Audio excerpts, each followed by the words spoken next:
1851, in what is now known as Iraq, archaeologist and explorer Sir Austin Henry Layard discovered a library with 22,000 tablets containing what we know to be the earliest writings on Earth. The writings date back to over 6,000 years ago when the region was known as Mesopotamia, Sumer, and Babylon. Amongst these vast writings is a story which mirrors the book of Genesis in the Bible.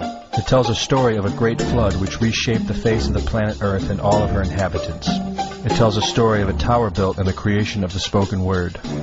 One of these scrolls includes a star map of what appears to be a sun and its planets. The writings include detailed descriptions and maps of our solar system matching what we know today and beyond. It includes a 10th planet in an orbit between Mars and Jupiter. It is written that the 10th planet Nibiru was thrust into our solar system and collided with the planet Tiamat.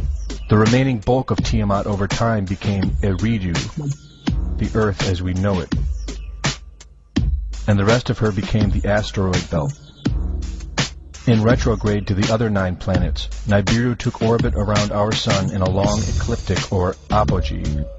Lasting 3,600 years, it passes between Mars and Jupiter. In recent years, based on the patterns of our known solar system, astronomers have been looking for a planet with this same orbit. In search of this planet, they discovered the planet Pluto.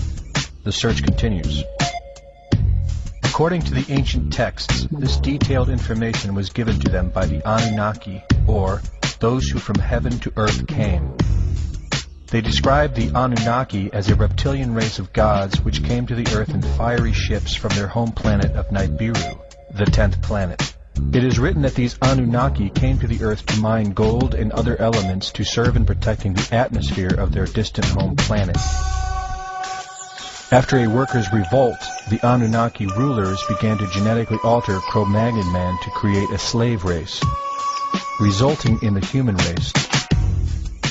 It was said that we were created by the gods in clay vessels. It is written that man was forbidden to depict the Anunnaki in their actual form. Just prior to the Great Flood, the bulk of the Anunnaki would return home, leaving numbers of them behind to watch over the earth. Anu was king. Assigned to Anu to heed his instructions. 300 in the heavens he stationed as a god. The ways of earth to define from the heaven. And on earth 600 he made reside. After he all their instructions had ordered, to the Anunnaki of heaven and of earth he allotted their assignments. This story of reptilian gods from the heavens creating man is not at all uncommon. It in fact can be found in most every region of our planet. In Japan, emperors claim descent from dragon gods who came from the sky. Australian Aborigines teach of a reptilian race which lives underneath the earth and governs over men. They believe they are descendants of a race of dragon human. China teaches the serpent queen Nukua interbred with man. India calls these reptilian gods Nagas and claim they seeded their royal families. Throughout the Middle East, it is believed a serpent race created man. The book of Genesis tells of giants who came from the heavens to breed with the daughters of man. They are called the Nephilim. In Africa, they call them Chitauri, children of the serpent. The royal kings of Africa claim descent from serpent gods who came from the sky. In South America, the Mayans teach that their ancestors were the people of the serpent. The Aztecs were said to be created by a serpent woman. In America, the Hopi Indians believe sky gods came to earth to breed with their women and refer to them as their snake brothers. The word Sioux means snakes, and Iroquois means serpents.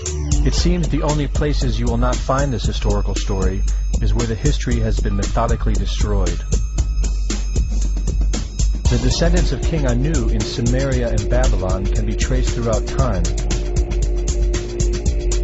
The pharaohs of Egypt were from the bloodlines of the Babylonian kings.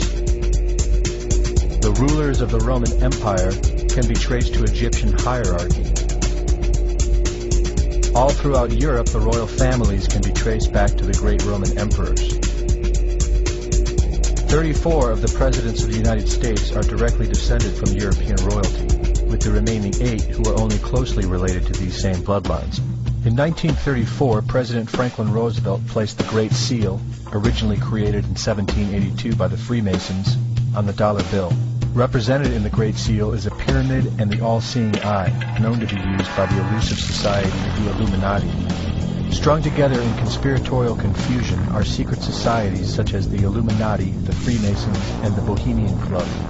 In 1917, National Geographic did a story on a place in Montreal, California called Bohemian Grove. The story reports a place where the world's elite, members of the Bohemian Club, retreat to in late July and conduct an ancient occult ceremony called the Cremation of Care.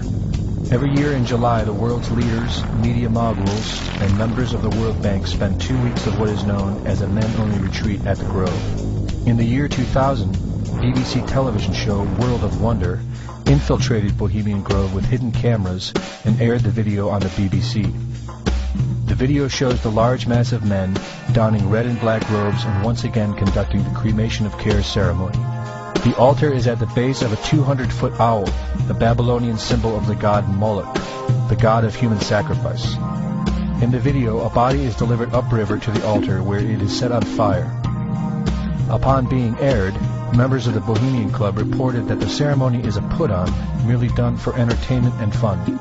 This history tells a story of our world leaders having a deep involvement in satanic tradition, worshipping our reptilian overlords, the serpent gods. It poses the possibility that we may be and have always been enslaved by our leaders, no different than sheep or cattle. There is an endless amount of information out there which supports this, but don't take my word for it.